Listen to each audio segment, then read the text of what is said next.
Vous êtes-vous déjà demandé pourquoi certaines personnes, malgré les années qui passent, ne semblent jamais vraiment grandir?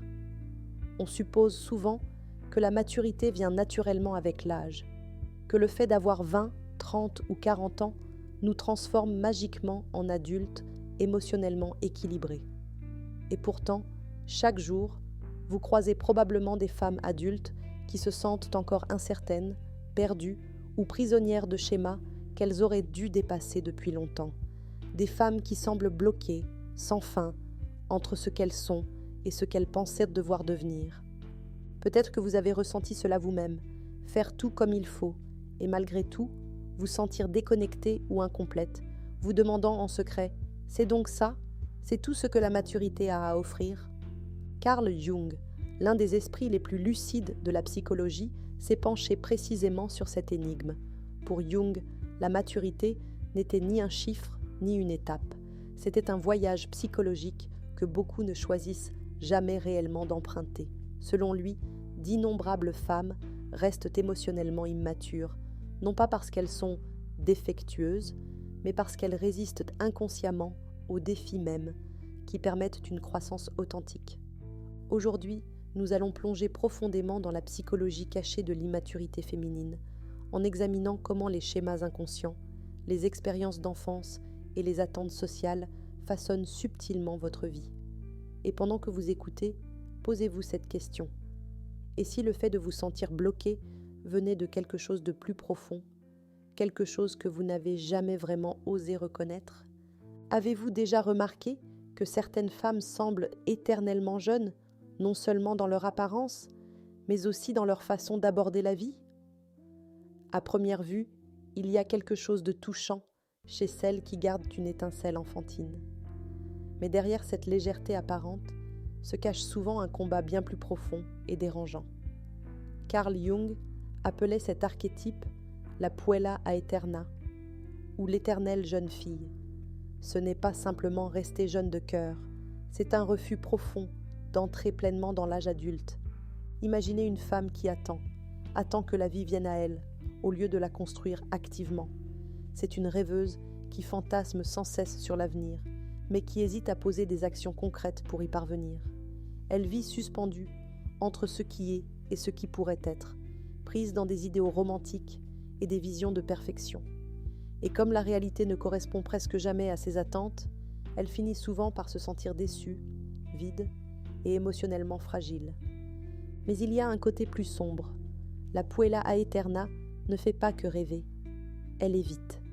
Elle esquive les responsabilités, les décisions difficiles et les réalités ordinaires du quotidien. Elle peut passer d'une passion à une autre, d'un passe-temps à un autre, ou même de carrière en carrière, toujours en quête d'excitation, mais rarement engagée assez longtemps pour construire quelque chose de durable. Elle ne supporte pas l'idée de s'installer dans une routine ou un rôle trop adulte, car, au fond, l'âge adulte lui semble étouffant, voire terrifiant. En elle réside une dépendance émotionnelle, subtile mais puissante, une forme d'attachement aux autres pour être guidée, validée ou même sauvée de la responsabilité. Cela ne ressemble pas toujours à une dépendance évidente. Parfois, c'est plus discret, comme rechercher sans cesse l'approbation ou avoir besoin que les autres confirment que ses choix sont les bons. Au fond, elle doute d'elle-même et craint que si elle doit se tenir seule, elle échouera ou sera rejetée. Jung ne voyait pas cela comme un problème exclusivement féminin. Il identifiait un pendant masculin appelé le puer aeternus, ou le garçon éternel. Alors que le puer fuit l'âge adulte par la rébellion, l'agitation ou l'errance perpétuelle, la puella l'évite à travers l'idéalisation romantique, la dépendance affective et un sentiment persistant d'incomplétude. Les deux archétypes partagent un refus fondamental de faire face pleinement à la vie, mais leurs moyens d'évasion diffèrent. À ce stade, vous pensez peut-être à quelqu'un que vous connaissez, ou vous reconnaissez peut-être certaines parties de vous-même. Peut-être cette amie talentueuse qui a changé de voie 10 fois avant 35 ans, sans jamais vraiment s'engager. Ou cette sœur qui lance constamment de nouveaux projets, mais les abandonne dès que ça devient difficile. Peut-être même que c'est vous, et que vous commencez à admettre que votre peur de choisir une seule direction vous garde enfermé dans un cycle d'agitation. reconnaître l'archétype de la puella aeterna, ce n'est pas juger, c'est prendre conscience. Jung croyait que derrière ces schémas se cache un potentiel immense. Si l'éternelle jeune fille peut affronter ce qu'elle évite, la responsabilité, l'indépendance émotionnelle et les imperfections de la réalité, elle peut commencer un véritable cheminement vers la maturité psychologique. Si vous observez attentivement une personne qui lutte avec la maturité émotionnelle, vous découvrirez souvent que ses racines remontent jusqu'à l'enfance. L'un des facteurs les plus influents est le style parental, en particulier la surprotection. Voyez les choses ainsi. Dès la naissance, nous apprenons à gérer la vie, une petite décision à la fois. Chaque genou écorché, chaque examen raté, chaque dispute avec un ami nous enseigne quelque chose d'essentiel sur l'autonomie, la résilience et la régulation émotionnelle. Mais que se passe-t-il lorsque les parents interviennent trop vite, trop souvent, ou protègent leur enfant au point de l'empêcher de vivre ses expériences? Dans ces foyers surprotecteurs, l'enfant prend rarement ses propres décisions ou fait ses propres erreurs. Elle grandit dans une bulle soigneusement contrôlée où ses parents gèrent les conflits, lissent les frustrations et retirent les obstacles avant même qu'elle ne les voie venir. Pour les parents, cela ressemble à de l'amour. Mais en profondeur, un message nocif s'installe en silence. Tu n'es pas capable d'affronter la vie seule. Et lorsque cette enfant devient adolescente, puis adulte, elle ne sait pas faire confiance à son propre jugement, car elle n'a jamais eu l'occasion de le développer. Même les décisions les plus simples, comme choisir sa filière à l'université ou gérer un conflit au travail, deviennent écrasantes. Chaque choix semble immense et source d'anxiété, car elle a rarement eu à faire face à de vraies responsabilités sans que quelqu'un soit là pour la rattraper. Les conséquences ne s'arrêtent pas là. Sans avoir appris à affronter les difficultés dès le plus jeune âge, ces femmes développent très peu de résilience émotionnelle. Quand la vie, inévitablement, place des obstacles sur leur chemin, une perte d'emploi, une critique au travail ou même le stress quotidien, c'est un choc dévastateur. Sans résilience, les épreuves ne sont pas seulement douloureuses, elles paraissent catastrophiques. De petites déceptions déclenchent des effondrements émotionnels ou des comportements d'évitement, ce qui les éloigne encore plus de l'autonomie. Dans les relations amoureuses ou amicales, cette dépendance émotionnelle devient évidente. Elle cherche constamment des encouragements, des validations ou des conseils, car au fond, elle ne sait pas comment trouver ses ressources en elle-même. En surface, elle peut sembler simplement indécise ou hésitante, mais au fond, elle est terrifiée. Peur de se tromper, peur d'être rejetée, peur de décevoir les personnes qu'elle aime. Et voici le paradoxe. Plus les autres interviennent pour l'aider, moins elle se sent capable. Chaque geste de soutien, aussi bien intentionné soit-il, peut renforcer son sentiment d'impuissance et l'enfermer sans le vouloir dans un cycle d'immaturité émotionnelle. Mais ce schéma n'est pas une question de blâme, c'est une question de compréhension. Les parents ne cherchent pas à nuire à leurs enfants en les protégeant. Ils essaient de leur offrir une vie sûre et heureuse. Mais la vérité, c'est que la croissance émotionnelle ne se produit pas dans le confort, elle naît dans l'épreuve. Lorsqu'une personne grandit sans avoir vécu une dose saine d'inconfort, de lutte ou même d'échec, elle reste figée émotionnellement, vivant comme si elle attendait toujours que quelqu'un d'autre lui dise quoi faire. Reconnaître cela n'est pas facile, mais c'est la première étape essentielle vers une véritable liberté émotionnelle. Ce manque de résilience émotionnelle ne vient pas seulement d'une éducation surprotectrice. Parfois, il est enraciné encore plus profondément dans des expériences que beaucoup portent en silence, les traumatismes non résolus. Lorsqu'une personne vit un traumatisme dans l'enfance ou à l'adolescence, perte, trahison, négligence ou blessures émotionnelles jamais digérées, une partie de sa croissance intérieure se fige. Imaginez cela comme une ecchymose émotionnelle. En surface, elle semble guérie, mais la douleur reste là, enfouie. Pour ne pas raviver cette souffrance, elle évite inconsciemment tout ce qui lui rappelle ses blessures. À l'âge adulte, ces femmes semblent coincées dans des cycles répétitifs.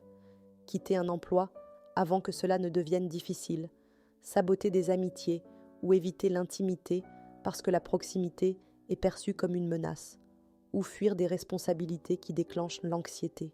De l'extérieur, cela ressemble à de l'immaturité, mais à l'intérieur, c'est un mécanisme de défense, une stratégie de protection apprise très tôt.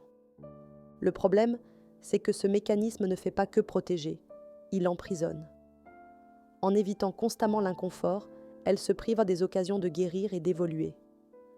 Tant que la blessure d'origine n'est pas confrontée et comprise, le cycle se répète, les vieux schémas reviennent, la croissance est bloquée et le sentiment d'impuissance s'installe sans que l'on comprenne vraiment pourquoi. Mais l'immaturité émotionnelle ne se forge pas uniquement à travers les expériences personnelles. Souvent, c'est la société elle-même qui l'encourage en silence, à travers les messages subtils que nous absorbons chaque jour, sans même nous en rendre compte. Pensez aux attentes que l'on place sur les femmes dès leur plus jeune âge. Sois toujours agréable, toujours séduisante, et surtout, reste toujours jeune. Ouvrez Instagram, feuilletez un magazine ou regardez une comédie romantique. Un thème revient sans cesse. La société valorise sans relâche l'image de la femme jeune, insouciante, délicieusement naïve, voire dépendante. On appelle ça mignon, on trouve ça drôle, et on le romantise à l'infini. Pensez à votre héroïne de film préférée. Il y a de grandes chances qu'elle soit fantasque, impulsive, joueuse, et qu'elle dépende d'un homme ou d'un mentor pour trouver le bonheur. On n'attend pas d'elle qu'elle soit pleinement responsable ou mature, car dans la culture populaire, la maturité est souvent dépeinte comme ennuyeuse ou contraignante. Dans la vraie vie, les femmes intègrent profondément ce message. Elles apprennent très tôt que la jeunesse et l'innocence sont valorisées, tandis que la maturité, l'indépendance et la force peuvent les rendre moins désirables, voire intimidantes. Elles sont subtilement encouragées à se concentrer davantage sur l'image qu'elles renvoient, plutôt que sur qui elles sont vraiment. Et voici le piège caché. La validation extérieure devient une dépendance. À court terme, il semble plus facile et plus gratifiant de se modeler selon ce que la société applaudit, être aimable, jeune, conciliante, plutôt que d'emprunter la voie difficile de la croissance intérieure authentique. Mais pendant que la société célèbre l'éternelle jeunesse féminine, elle cache rarement son autre visage. La solitude et l'insatisfaction qui surgissent quand on réalise qu'on a passé sa vie à jouer un rôle, au lieu de vraiment évoluer. Pensez à la culture des influenceuses. Combien de femmes adultes passent des heures chaque jour à soigner une image de jeunesse libre et insouciante? Cette pression pour paraître perpétuellement jeune et légère les pousse souvent à réprimer des désirs plus profonds ou des ambitions qui ne correspondent pas à la persona qu'elles ont créée. Avec le temps, l'écart entre ce qu'elles sont et ce que les autres perçoivent s'élargit, provoquant anxiété, dépression ou un sentiment silencieux de vide. Ce récit culturel est difficile à remettre en question parce qu'il est profondément ancré dans notre quotidien. Mais en prendre conscience est essentiel. La maturité authentique, selon Jung, ne consiste pas à renoncer à son esprit joueur. Elle consiste à grandir intérieurement, à devenir plus autonome, plus libre face aux besoins d'approbation extérieure. C'est reprendre possession de soi-même dans une société qui préférerait que vous restiez éternellement jeune, éternellement dépendante, éternellement incomplète. Si ce que nous avons exploré aujourd'hui vous a touché, si vous vous êtes reconnu ou avez reconnu une amie, une sœur ou quelqu'un de proche, je vous serai très reconnaissante de liker cette vidéo. Votre soutien aide ce contenu à toucher davantage de femmes et à nourrir des conversations qui comptent. Et dites-moi en commentaire, avez-vous reconnu certains de ces schémas en vous ou chez quelqu'un que vous connaissez? Y a-t-il un passage, une idée, un moment qui vous a fait réfléchir ou remis en question votre propre parcours? Si ce n'est pas encore fait, n'oubliez pas de vous abonner et d'activer la cloche. Cette chaîne est dédiée aux conversations honnêtes et profondes, conçues pour vous aider à mieux vous comprendre, à remettre en question les croyances qui vous limitent et à encourager une vraie transformation. Merci d'avoir regardé et souvenez-vous, la conscience de soi commence avec les bonnes questions. Continuons à les explorer ensemble, main dans la main avec l'idéalisation culturelle de la jeunesse éternelle, se cache l'une des peurs les plus profondes que de nombreuses femmes portent en silence. La peur de vieillir. Jung pensait que cette peur ne concernait pas seulement les rides ou les cheveux blancs, Elle plongeait bien plus profondément, touchant à l'identité et à la valeur personnelle. Pour une femme attachée à la beauté juvénile, vieillir ne signifie pas seulement changer d'apparence, c'est vivre la sensation de perdre sa valeur. Pensez à la fréquence avec laquelle les femmes sont célébrées pour être jeunes et belles. C'est intégré dans les compliments, les médias, même les conversations banales. Mais si la jeunesse définit sa valeur, que se passe-t-il lorsque cette jeunesse s'efface ? Cette question devient une menace sourde, transformant le vieillissement en angoisse existentielle plutôt qu'en processus naturel. Pour éviter d'affronter cette peur, certaines femmes s'attachent compulsivement à la validation extérieure. Elles dépensent temps, énergie et ressources dans les produits de beauté, les procédures esthétiques ou la mise en scène minutieuse d'une image jeune en ligne. Chaque like, compliment ou regard semble apaiser l'anxiété, mais seulement temporairement. La validation extérieure ne comble jamais le vide, elle alimente le cycle, rendant la femme encore plus dépendante émotionnellement et plus effrayée par les changements inévitables que l'âge apporte. Cette attache à la jeunesse devient une forme d'immaturité émotionnelle. Au lieu de cultiver des qualités internes comme la sagesse, la résilience ou la conscience de soi, des qualités qui se développent naturellement avec le temps, elle reste figée, à courir après une jeunesse passagère et l'approbation qui l'accompagne. En essayant de rester éternellement jeune, elles prennent le risque de ne jamais grandir vraiment. Carl Jung croyait que chacun de nous porte une part cachée, une ombre, remplie de traits que nous avons appris à réprimer, car ils ne correspondaient pas à ce que l'on attendait de nous. Chez les femmes, cette ombre féminine contient souvent des qualités que la société décourage, l'assurance, l'ambition, l'indépendance, voire une colère légitime. Imaginez une fille à qui l'on répète sans cesse d'être gentille, douce, et de ne pas être autoritaire. Chaque fois qu'elle ose s'affirmer ou montrer de l'ambition, elle est jugée comme trop ou compliquée. Avec le temps, elle apprend à ensevelir ses forces dans son inconscient pour être aimée, acceptée, intégrée. Mais voici le problème. Ces qualités ne disparaissent pas. Elles restent là, sous la surface, créant une tension intérieure. Et lorsqu'une situation exige qu'elle s'affirme, au travail, dans ses choix, dans ses relations, elle se sent profondément mal à l'aise. Elle peut se saboter, s'effacer ou laisser les autres décider à sa place. Ce n'est pas par faiblesse, c'est parce qu'exprimer ces parties enfouies en elle lui semble interdit, dangereux ou malvenu. Cette répression maintient les femmes dans l'immaturité émotionnelle. Au lieu d'affronter la vie avec confiance, elles restent coincées dans un rôle passif, silencieusement frustrées, mais effrayées à l'idée d'embrasser pleinement leur propre force intérieure. Pour éviter l'inconfort, elles reviennent automatiquement à des schémas familiers de dépendance et d'évitement, rejoignant les mêmes frustrations encore et encore. Reconnaître son ombre, ce n'est pas adopter l'agressivité ou la dureté, c'est réintégrer des parties essentielles de soi-même. Quand une femme accueille son ombre, qu'elle réintègre l'affirmation de soi et l'indépendance dans sa vie, elle sort enfin de l'immaturité pour entrer dans une véritable maturité. Elle ne cherche plus la permission. Elle prend sa place avec assurance. Quand l'immaturité émotionnelle n'est pas reconnue, elle façonne silencieusement toutes les sphères de la vie, des amitiés aux décisions professionnelles. À première vue, ces conséquences peuvent sembler dispersées, mais en profondeur, elles sont toutes ancrées dans les mêmes schémas émotionnels. Pensez à quelqu'un qui se retrouve souvent dans des relations dysfonctionnelles ou dépendantes, amoureuses ou non. Peut-être connaissez-vous une femme qui s'appuie constamment sur ses amis, ses partenaires ou sa famille pour prendre des décisions. Elle appelle sa mère 5 fois avant de faire un simple choix, ou elle passe d'une relation à une autre sans jamais se sentir assez solide pour être seule.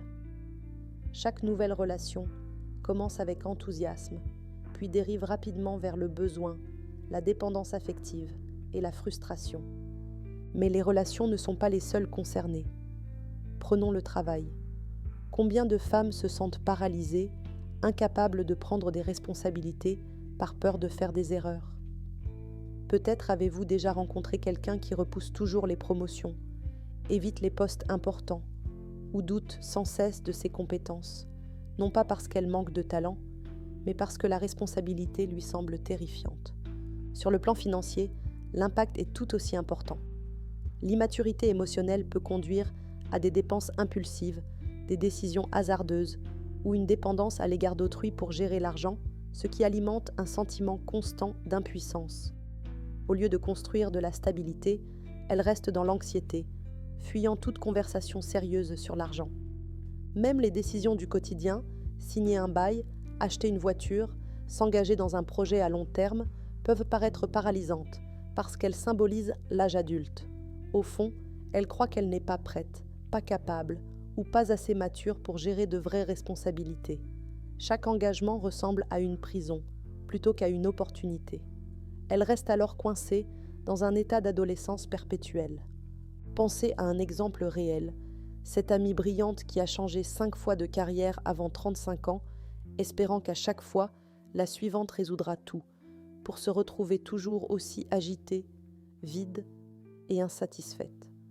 Ou cette collègue qui a besoin de validation constante avant de finaliser un projet, incapable de faire confiance à son propre jugement, créant du stress pour elle-même et pour les autres. Ces cycles se répètent parce que les schémas émotionnels sous-jacents n'ont pas changé. Chaque échec renforce la peur et chaque déception alimente l'idée qu'elle est, au fond, incapable de réussir seule. La véritable tragédie ne réside pas seulement dans les opportunités perdues, mais dans le potentiel gâché.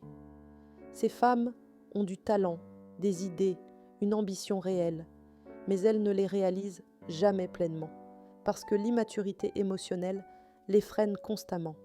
Mais voici la bonne nouvelle. Reconnaître ces schémas est la première étape pour s'en libérer.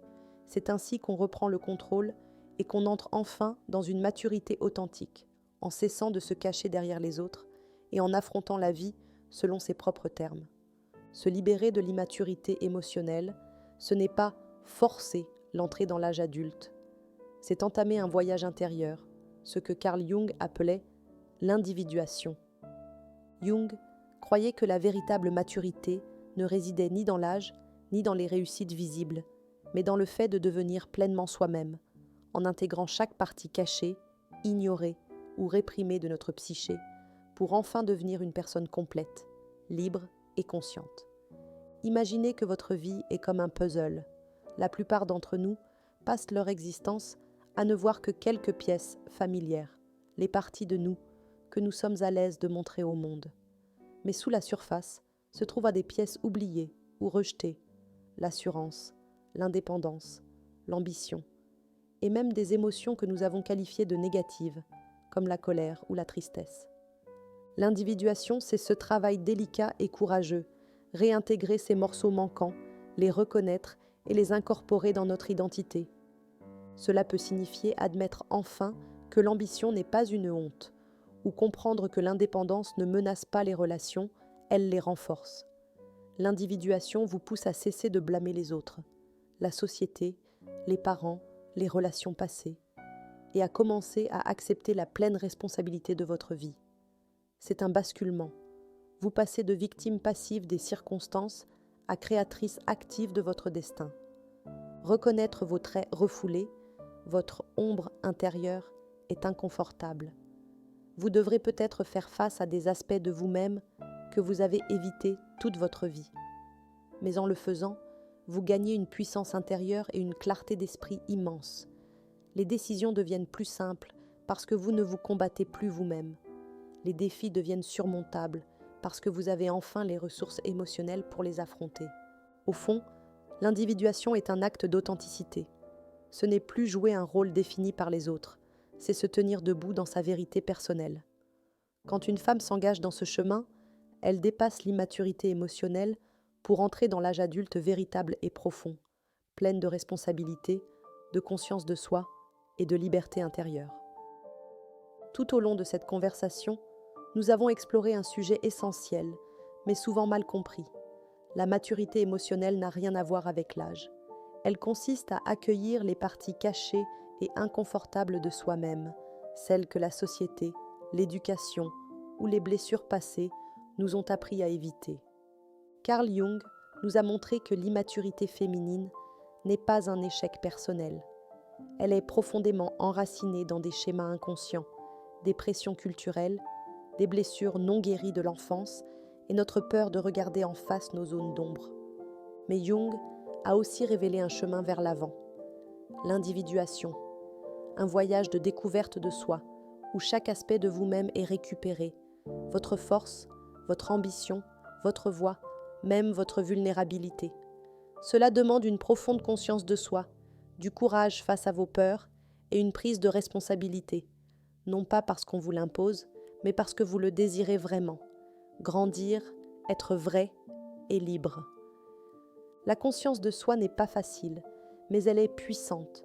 Elle vous offre de la clarté, de la confiance dans vos choix et vous libère de la poursuite constante de validation extérieure. La vraie maturité, selon Jung, c'est accepter pleinement qui vous êtes, le bon, l'inconfortable et tout ce qui vit entre les deux. Alors la vraie question n'est pas seulement « Avez-vous reconnu ces schémas en vous ?» La vraie question est plus profonde. Êtes-vous prête à embrasser pleinement votre maturité psychologique, à sortir enfin des cycles de dépendance et d'immaturité et à prendre les rênes de votre vie? Parce que c'est à l'instant où vous dites oui que votre vie, vraiment vôtre, commence. Si cette conversation vous a parlé, je vous invite à liker cette vidéo. Cela permet à d'autres femmes de découvrir ces idées et encourage des échanges plus profonds. Et dites-moi en commentaire, vous êtes-vous reconnu dans ces schémas? Y a-t-il un passage qui vous a particulièrement marqué ou qui vous a fait réfléchir différemment sur votre propre parcours? Et si vous aimez ces conversations autour de la psychologie, de la conscience de soi et de la croissance intérieure, abonnez-vous pour ne pas manquer les prochaines vidéos. Merci du fond du cœur d'avoir regardé. Et souvenez-vous, la vraie maturité n'est pas une destination. C'est un chemin que l'on choisit consciemment chaque jour. Continuons ce voyage ensemble.